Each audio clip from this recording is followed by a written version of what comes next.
don't know who I am, my name is Preston Brown. I get the opportunity to serve and lead in our G Kids as the elementary leader, and it's such a pleasure and privilege. Yeah, our G Kids volunteers, they're amazing.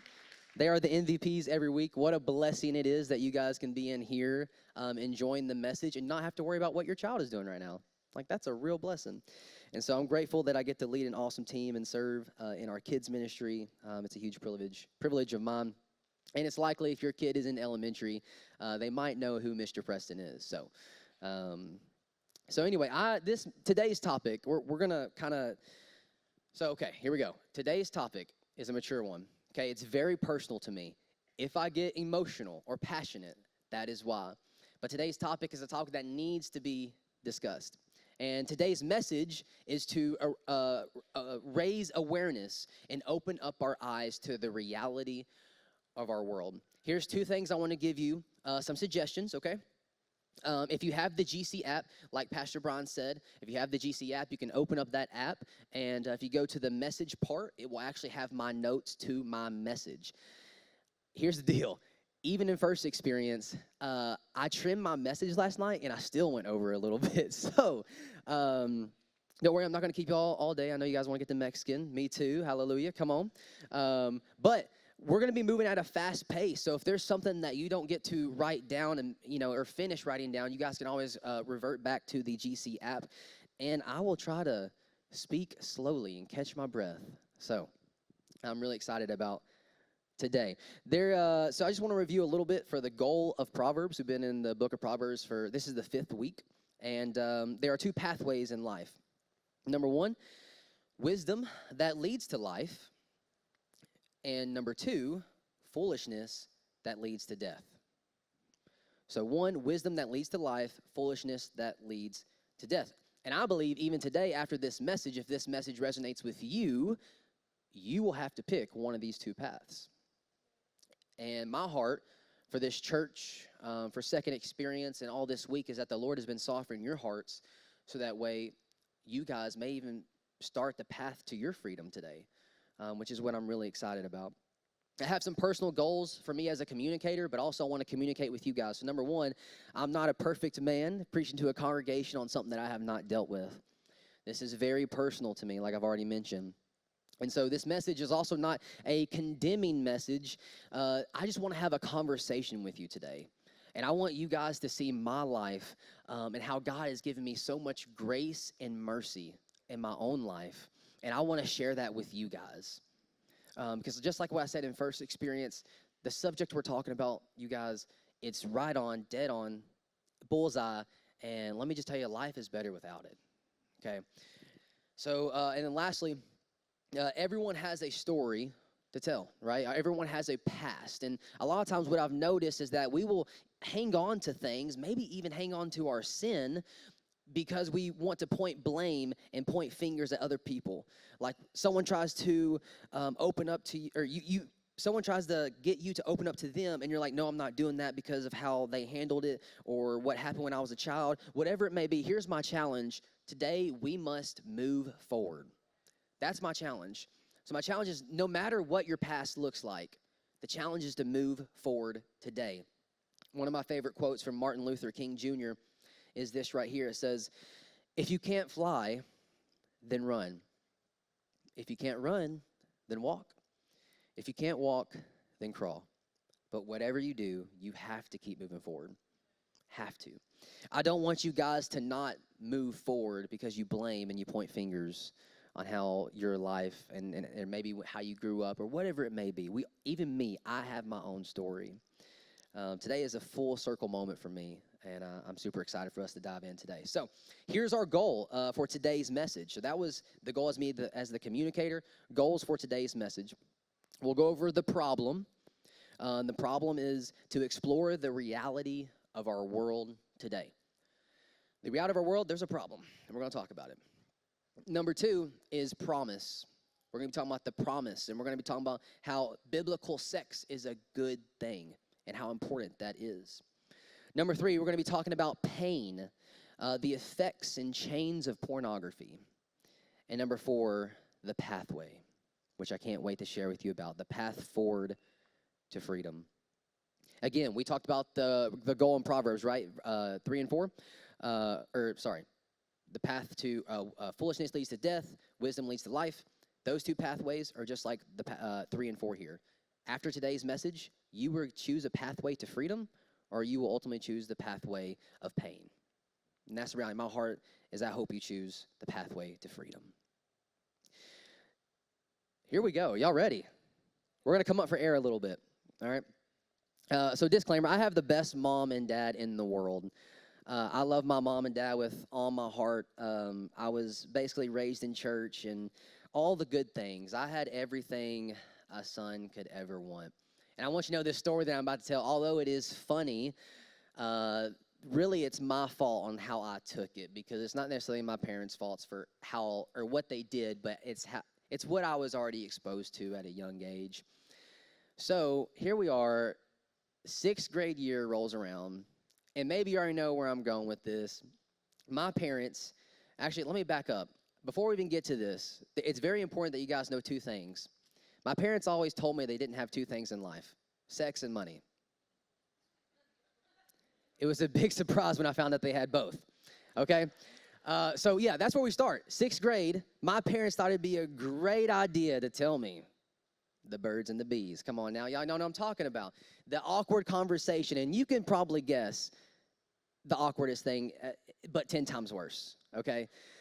So they sit me down at a table, and I was probably, I can't even remember. I don't want to remember. I can't remember everything, but I was probably in my room. They called me out. Preston brought me to the dinner table, and it's just us 3. My sister, I don't know where she was, but she wasn't in the kitchen that night. Let me tell you that. Sat me down, and I knew something was wrong. And anyway, they told me the thing. And I'll be honest with you guys, I was really messed up at this time, which I'll get to that in just a second. But the first thing I started doing, I started crying. I started crying so much that I started getting angry. And so in this moment of they're trying to have a peaceful conversation, everything's going to go well is what they hope. 2 things, I thought they were liars and sinners, because I was like, okay, I know sex is bad, but you're telling me you're doing it, and you're trying to tell me it's holy? Liars. It's bad, y'all. And listen, we were at Mexican last week, me and my family, my mom, we were talking, and she told me something that I forgot. And I was like, I should definitely share that with you guys. So they get done having this conversation with me. And again, I was crying. I was so mad at them. I remember looking at my mom, dead in on her eyes, and I pointed my finger and everything. I said, "You better not ever do it again." I really did. I really did. And my mom, what is she supposed to say? She's like, "I didn't want to lie to you, son, but it's like, I can't, It was bad, y'all. It was bad. And just so you know, this whole conversation, my parents, again, they did what they thought was right with what they had. And that's the same way for you guys as well. I want you to know there's no right way. Here's the reason why that conversation affected me so much. I believe it's these 3 things right here. Number 1, I didn't have a biblical view of sex. I didn't know what sex was. I was just like, hey, sex is bad. Don't do it. Stay away from it. It's like the plague, right? And then, of course, I'm going to think my parents are liars. You're doing it? You're going to tell me it's holy now? Nah. And so I was really upset. But I didn't have that biblical view. And no joke, people ask me, well, how do you think babies got here? I thought God snapped his fingers. Boom, baby, in a woman's belly. I'm not kidding. Which is not a bad claim. He did it when he created the world, right? Come on. All right. Anyway, that was me. Maybe not you. All right, number 2, I didn't know what sin was. Right? I didn't know what was good, what was bad.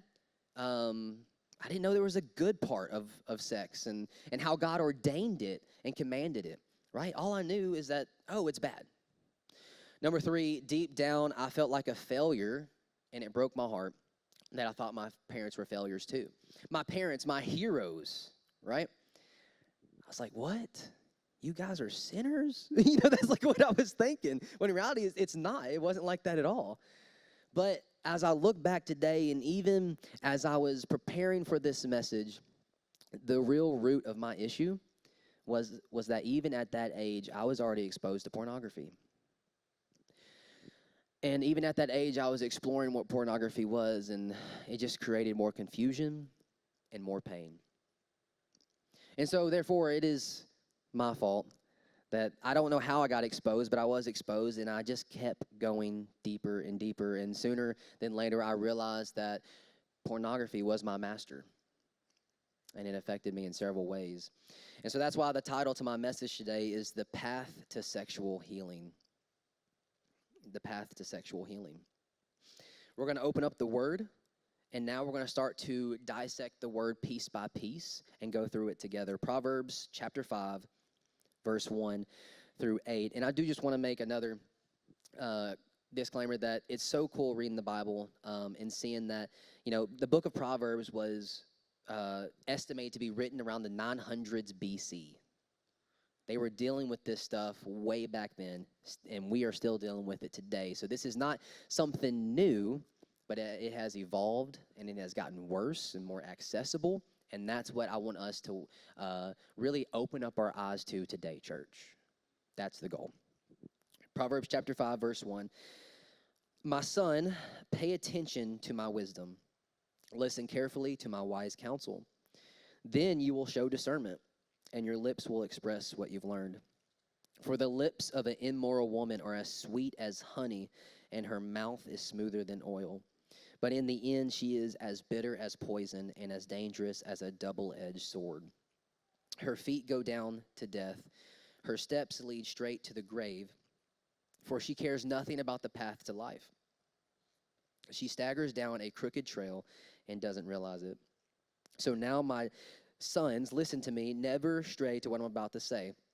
Stay away from her. Don't go near the door of her house. So, what is the reality of our world today? That's the question we're going to be wrestling with first.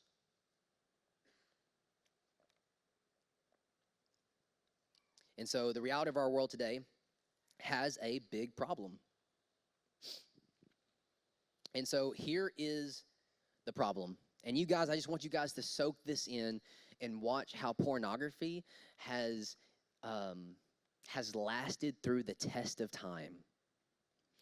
The 1980s, the late 1980s saw the emergence of the amateur revolution on Usenet news groups, where individuals created and distributed their own pornographic content. Also, disclaimer, all my sources are from Covenant Eyes, which is a really trusted source. And we'll be talking about that a little bit later, but they are a Christian organization who are helping other men and women find freedom. Super good. The 1990s, the popularization of the World Wide Web in the 1990s, particularly with the introduction of the Netscape Navigator, dramatically changed the landscape of pornography distribution. The internet made it easier than ever for individuals to create, distribute, and consume pornography, leading to a surge in online pornographic websites. Then we flash forward to 2007. 2007, the first iPhone came out and was revolutionary for its time. The iPhone and Safari significantly popularized mobile web browsing with its intuitive multi-touch interface, and the thing they advertised was a computer in your pocket. And they advertise that as a good thing. And I do just want to take a moment and pause here in this room. I don't have my phone on me, but it's underneath that chair over there. And I just want you all to know, as a 25-year-old adult male, my phone is locked up. My phone is locked up. My wife has locked it up. My accountability partners have locked it up. And here's what I want to say to you, parents, just to raise some awareness. If you give any type of smartphone, iPhone or Android, to a kid who's not ready for it, it's like handing them a loaded gun. They don't know how to use that. And I don't know if you've seen, but just surfing social media, crazy things pop out of nowhere. Like, parents, we have to make sure we're careful with what we're giving our kids. If you do give your kids a phone, do you monitor it? Do you have protections on it? Do you limit their access? Because if you don't, it is very, very possible that they could have already been exposed. Just wanted to pause and reflect on that. In 2010, we move forward. 2010, two neuroscientists conducted research on 1 million most visited websites. Of these, they found that 42,337 were sex-related. 2012, the internet has led to a massive increase in the number of pornographic websites, with an estimated of 25 million websites in 2012. Platforms like Pornhub or Xvideos have become major players in the online pornography industry. 2013 article, Extreme Tech Magazine, estimated that 30% of the internet's data usage was for porn. And the stat that just breaks my heart. In September of 2024, last year in September, Pornhub was the 6th most popular website in the world and boasted over 5.6 billion views in 30 days. 5.6 billion views in 30 days, September of 2024, and that's just one site. Now studies say that in 2025, the likelihood of anyone 18 or older never seeing pornography is almost impossible. This industry that we're talking about today, the latest article that I could find was 2023. Pornography estimated globally, the whole world estimated to make 58 billion to 287 billion globally. It's not just a USA problem. It's a whole world problem. Did you know that the book of Proverbs, what we're reading today, has 112 verses alone about sexual immorality? And I think here's what we have to wake up to. Because I think, even growing up, right, myself, we refuse to acknowledge that pornography is playing a huge impact in our world today. And we have to wake up and say, it is playing a huge impact. Because it is everywhere. I feel like you can't even walk into Walmart anymore. Like, seriously, it's everywhere. And so we have to be careful. So why do I stress these facts so much? Well, I believe we have a sexual identity problem. We have an identity problem. And you're like, Preston, well, what do you mean? Well, we don't know what's good from bad. What's holy, what's not holy. We think watching a video or looking at an image is actually better than experiencing it with our spouses. We're bending God's laws and regulations. Saying, oh, if I'm just looking at an image, I'm not having sex with her. Oh, it's just a video, and I'm not hurting any. You are definitely hurting others. Definitely, and we will get to that. So we don't know the effects of pornography. We don't know how to stop even when we see the circumstances, and we don't know what biblical sex is and the meaning behind it. And this is probably what you're thinking. This is just a male problem. It's not. It's a male and female problem. In 2024, this is what it says about men. A study found that 78% of non-Christian men watch porn, while 75% of Christian men do consume pornography to some extent. Women. 2024 study found that non-Christian women that watch pornography has now risen to 44%, while 40% of Christian women watch porn to some extent.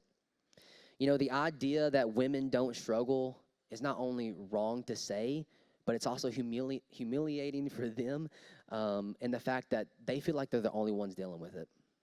And that's just not true. I want you to know that this church is not the church that, we are dealing with this in these four walls. It is likely today that 7 out of 10 men in here in this room are struggling with this. It's likely that 4 out of 10 women are struggling with this topic right now. It's time to wake up, church.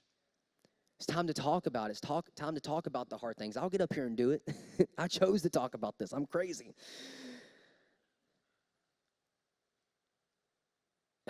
Let's keep moving. So what is our sexual identity problem? What is that problem? We've already went through the history of the time and all the statistics. So what's the problem? And I believe the problem is this. We've turned a sacred gift from God to please our spouse into a sinful desire to please ourselves. That's it. As you guys write that down, I just want to pause and also reflect from this moment. Holy Spirit, feed me. From experience, church, listen, I know sometimes we can get into the mindset of like, oh, yeah, let's just say I'm watching pornography, but it's not hurting my girlfriend, or it's not. Listen, you don't realize the effects until you actually start doing the study. But here's what also I want to warn you about, is that sex outside of marriage is also harmful. Because what you think let's say you have a girlfriend and you're messing around, and let's say, I'm going to marry her anyway, so it's okay. Let me tell you, you don't even realize that you're acting out of your sin when you're messing around with your girlfriend or boyfriend. And you're like, well, what do you mean? Because you're saying it's love, but be careful. Be careful to know that you're actually acting out of your sinful desire. And so then what's going to happen is that you're going to get married, and you're like, why isn't it fun anymore? Why don't I have the desire to do it? Oh, because you're not doing it out of sin anymore. You're doing it in the godly way, how it was originally intended. So let's go to the promise. The promise that this is a good thing, should be a good thing. So Proverbs chapter 5, we're going to jump back into the Word of God this morning, verse 15 through 20. Drink water from your own well. Share your love only with your wife. Why spill the water of your springs in the streets, having sex with just anyone? You should reserve it for yourselves. Never share it with strangers. Let your wife be a fountain of blessing for you. Rejoice in the wife of your youth. She is a loving deer, a graceful doe. Let her breast satisfy you always. May you always be captivated by her love. Why be captivated, my son, by an immoral woman, or fondle the breasts of a promiscuous woman? So we see in Genesis chapter 2, God takes Adam, and from Adam, he takes out his rib and creates Eve. And so I imagine Adam's walking around the garden, and he sees whatever it is, and he goes, whoa, man. And God's like, that's a great idea. I like the way you're thinking. Let's call her woman. Just kidding. It's not how it happened. God's smarter and better than us. But I want to come up here a little bit. So then we move on. We see in Genesis chapter 2, then God tells Adam and Eve, this explains why man and woman leaves his father and mother and is joined to his wife, and the two are united into one. We probably hear this a lot at weddings, right? Familiar with that verse. A couple of statements from that verse. God created man for woman and woman for man. Equal in value, but separate in roles. And here's what I want to share with you today, church. Your marriage is the best example of the gospel message. Your marriage is the best example of the gospel message. You're like, well, what do you mean? You know, if you want to be closer to Jesus, you get married. Why? Because the same self-giving, sacrificial love that Jesus gave to us on the cross is the same way that God commands us to give to our spouse every day. Amen? It's saying, hey, I get the pleasure of waking up and saying no to my desires and honoring my wife, honoring my husband, right? And so it's not something that, it is a sacrifice, but it's not something we have to do. It should be something that we get to do for our spouse. What a privilege it is that we get to express the same love of God the Father to our spouse every single day. And listen, how you love your wife or how you love your spouse is going to be the same way how you love your friends. Or it's going to be the same way how you love the people that are lost. And so when people see a healthy and God-ordained marriage, like, there's something different about those two. The way they love each other, there's something different about them. And then it starts questions, right? And then your marriage gets to be an example of the gospel. That's amazing news. I like to think about it as leave, cleave, in one flesh.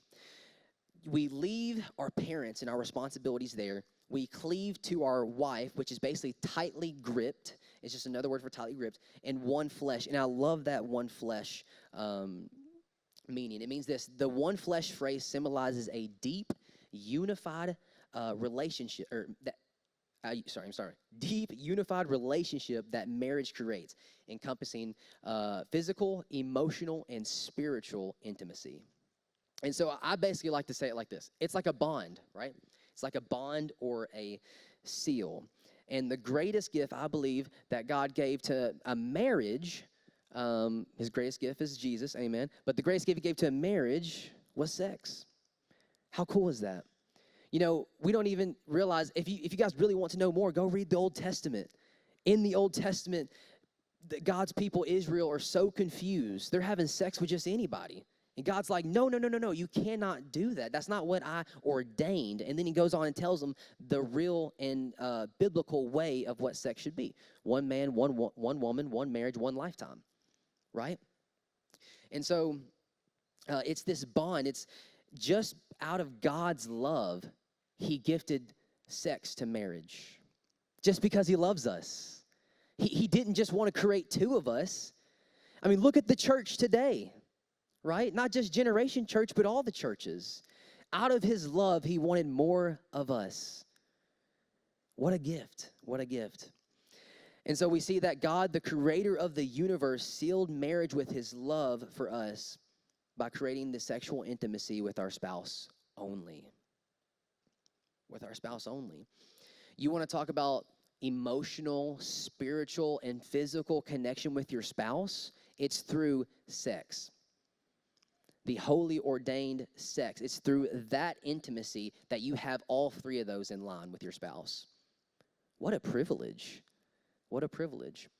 And the most amazing thing about the gift of sex, the God ordained way, is that it's not about yourself. It's not about yourself. And that's what porn culture disrupts the most. Porn culture says it is about you. When in reality, God created sex for your spouse. It's not for me. It's how can I please her, right? That's God-ordained sex in a holy marriage, that how he meant it to be. And so we keep going. We see Genesis chapter 9. I know we've maybe all heard the story of Noah and the flood, right? And so right after the flood, what does God tell Noah and his family? Be fruitful and multiply. And we're like, amen. And but this was a command from God. God told Noah to multiply with his wife. So basically, God told Noah to have sex with his wife. Men, don't get any ideas. The Lord ordered me. No, that's not a good idea. I promise you. Y'all going to get me in trouble, okay? Don't do it. But that's what God said. So the reason why I'm telling you all of this is because I want you to know that it's a good thing. It's a good thing. We have turned something good into bad. That's the problem. I like to think about it as the fire pit, or like a fire pit as an analogy. So in a fire pit, you have the wood in the middle, the fire is burning on the wood, and you got the pit around it. Now, who knows, when you're around a fire pit and it's where it's supposed to be, it's amazing, right? I mean, there's nothing better than cooking hot dogs or roasting hot dogs or maybe making some s'mores, right? Nothing better. Hey, men's retreat, we love hanging around fires, right? We love it. And it's perfect, right? It keeps us warm. It's amazing. But in this case, sex is like the fire. What happens when the fire gets out of the pit? It causes immense destruction. And that's exactly what sex outside of marriage and the porn industry will do to you if you allow it. It will cause destruction in your life. You know, we think about the California wildfires, right? And then several years ago, it feels like not too long ago, we saw the Gatlinburg was on fire. Destruction. But when it's within the pit, when sex is within God's boundaries, it's a beautiful and amazing thing that he made for us. And so biblical sex is not just the act of sex with your spouse, but it's a bond of unity with man and woman unto God. It's a bond with unity of man and woman. That's what it's about. It's that seal. It's that special bond and God's love to marriage. What a gift, just because he loves us. The reason why we're sharing this, church, is like this is something that I wish I knew growing up. The good of it. It's not just bad, but there's goodness in it. But because of us, because of our sin, we have twisted God's good gift into a horrible, destructive thing. Let's jump back into God's word. Proverbs 5, verses 21 through 23. For the Lord sees clearly what a man does, examining every path he takes. An evil man is held captive by his own sins. They are ropes that catch and hold him.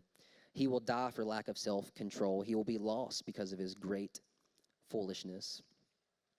Let's talk about the pain, the chains and the pain of pornography. You know, pornography affects your brain in many ways, and growing up, when I was addicted to it, I did not understand this. It affects how you see the world, how you see others, and even your spouse. Here's some more statistics on porn users in 2024. In 2024, there was a study, and it gave it seven things about its porn users were affected by. Number one, unrealistic sexual expectations. Your spouse shouldn't have to pay for that. Leads to addiction, and not just porn addiction. Number three, leads to more graphic content. The sexual high is never enough. Lower sexual satisfaction with your spouse. It causes relationship tension between spouses. It causes isolation, and it even lowers self-esteem. We continue on. A study shows that stressful experiences, youth students, a study shows that stressful experiences, anxiety or depression, are strongly related to pornographic consumption. Adults, are you stressed? Do you have anxiety? In the UK, a study out of Cambridge, researchers discovered that the brains of porn users light up like drug addicts. Some of the surest signs of porn addiction is when a person continues to watch it despite facing negative consequences. I want to pause for like 10 seconds and just say, it is amazing. It's amazing that in 2007, when they made the iPhone, they said it was a good thing that the computer was now in their pocket. I do want to put in perspective for everybody in the room that the not so amazing thing about that is that it is just a couple of clicks away for someone seeing something inappropriate.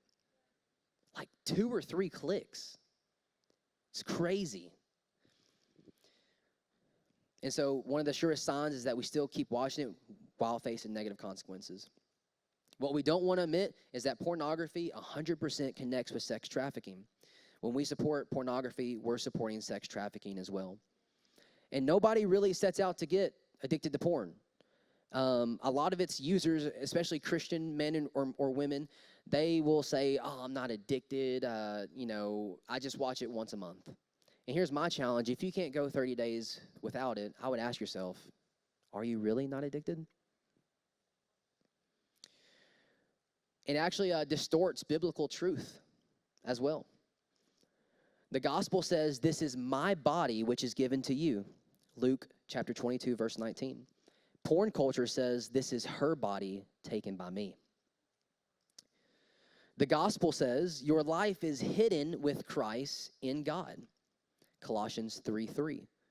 Porn culture says, your life is found in the hinted adventures online.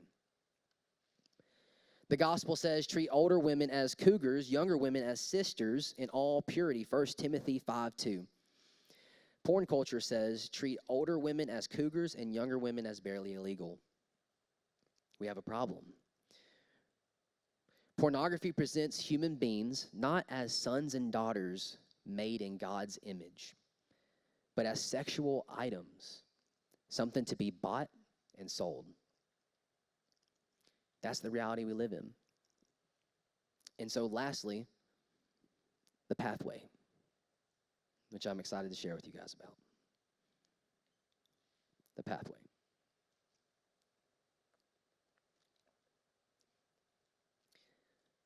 On this pathway, we're going to be going through several steps that requires you to be on the offensive side, and then steps to be on the defensive side. Perfect. If you actually guys want to throw that up there, that would be perfect. I love how y'all did that. Awesome. So you guys can go ahead and, as we're about to go through these 7 steps, but you guys will have it on the screen if you guys want to spend a little bit more time in it. But these 7 steps mean a lot to me. And, this is the part of the sermon where I get really vulnerable with you, as I normally do. If God can use my vulnerability and use the worst of me to help you guys, I'll do it every time. And so this is the hard part. I'm sorry if I get emotional. Step number 1 is pray to God and confess to Him. You know, I remember growing up, no one would have thought I had a porn addiction. I was the kid who was at church every week. I was actually a pastor's kid. I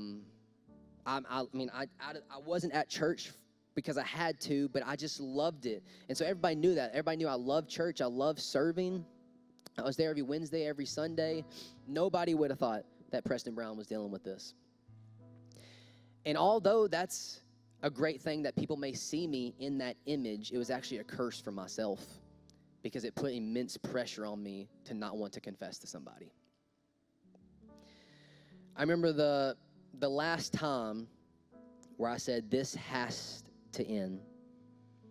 And when I was younger, someone told me, hey, you need to go ahead and get rid of it now because if you don't, it will carry into your marriage. And unfortunately, I did not believe them.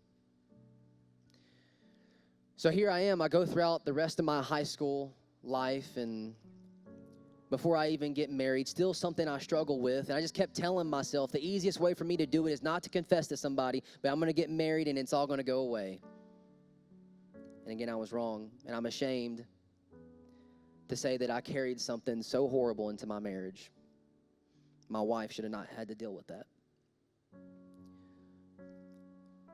But the reason why I share this story is because if you are a man like me and you're afraid to tell your wife, let me tell you that your wife will stick by you. It might be hurtful, but she will stick by you. That's what my wife did, and I'm grateful for that. And so I remember telling God, I said, God, I'm done with it. I don't want any of it in my life. I said, this is the final time. What do I need to do? And I felt like He told me, you can't do it alone. It's time to confess. I said, God, but I don't want to. What about my image? He said, you need to go confess.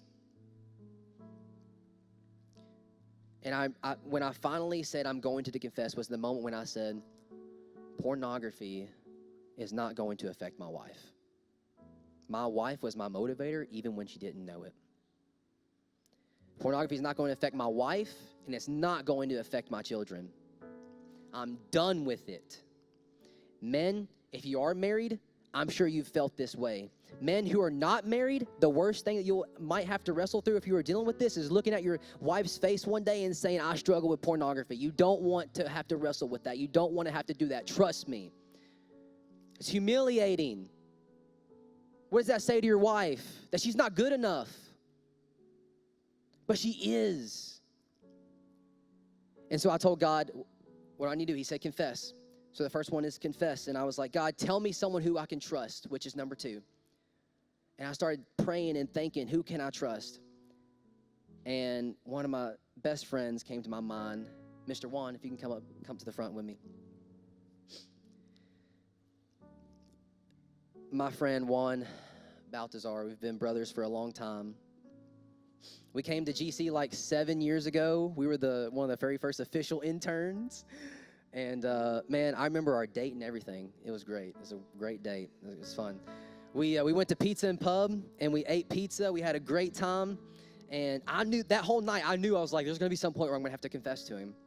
But we just kept talking. We had a great time. We ate our pizza, and then we went out into our car, and we just started talking some more just because we were just talking, hanging out. And then there was a moment of silence. And I told Juan, I don't remember who exactly said it first, but in this case, I'll just say it's me. I looked at him and I said, hey, there's actually something else that I need to talk to you about. And I'll never forget Juan's face, his body language,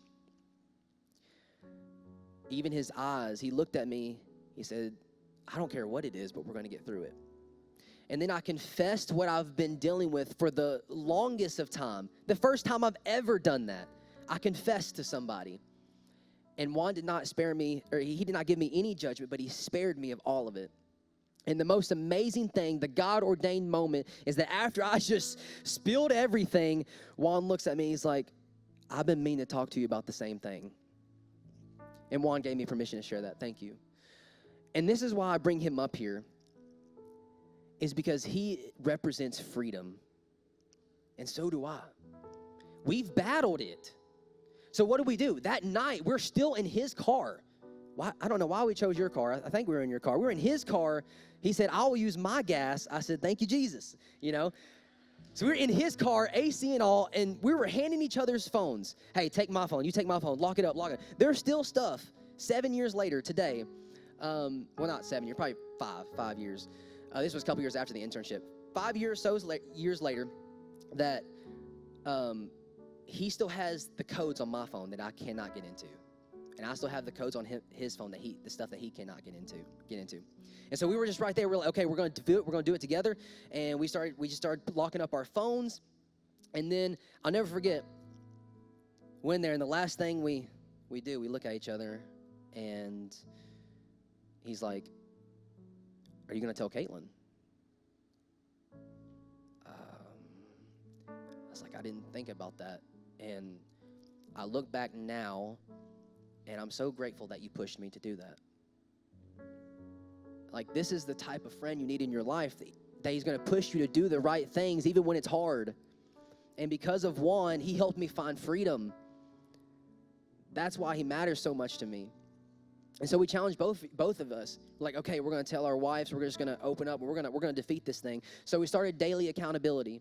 Confess to each other. We started daily accountability. This means like we started texting each other every day. We started going through we went through a Covenant Eyes devotional. It was like a 40-day plan on how to beat porn. We were reading it every day. We were texting every day. And we really just didn't stop for a long time. And now we're in D groups together. We're helping other people find freedom. There's people that Juan has gotten to touch that I haven't even met, but he's helping others find freedom. And like, man, what was birthed out of that conversation in that car is still bearing fruit today, which is the most beautiful thing. Juan, you can follow me over here. And so number 5 is the root issue. Me and Juan, we had to find the root issue. Mine was that at a young age, I didn't feel like I was very loved. I was made fun of a lot in school. I was always the last picked. I didn't feel very loved. And so this pornography addiction made me feel loved, and I had to quickly check myself, where does my love and hope truly come from? And so I had to try to fix my thoughts and reorganize my brain to not find my love in the sexual addiction online, but in the God that I serve. And so after that, we started doing, we had to check ourselves with humility. Nothing will humble you more when you have to hand your phone to your wife and say, lock this up for me. Nothing is more humiliating when I have to take my Xbox and say, lock it up for me. Crazy things that no one wants to do. I know, I'm a man. I struggled with that. I said, I ain't locking up my Xbox. I ain't locking up my laptop. This laptop, I use it for church, locked up. Phone, locked up. Why? Does that mean I'm going to fall anytime? No, but it means now I'm setting up boundaries. I'm going on defense. And guess what? That defense never stops. It's an everyday decision, just like humility. And so to really beat this, you're going to have to humble yourself. Lastly, use what you've learned to bless others with it, which is a full circle moment for me today that I get to share with you. If you were some of the other men in here, you guys can come on up. I have a couple of men in the audience that I asked to come up too as they represent freedom with me.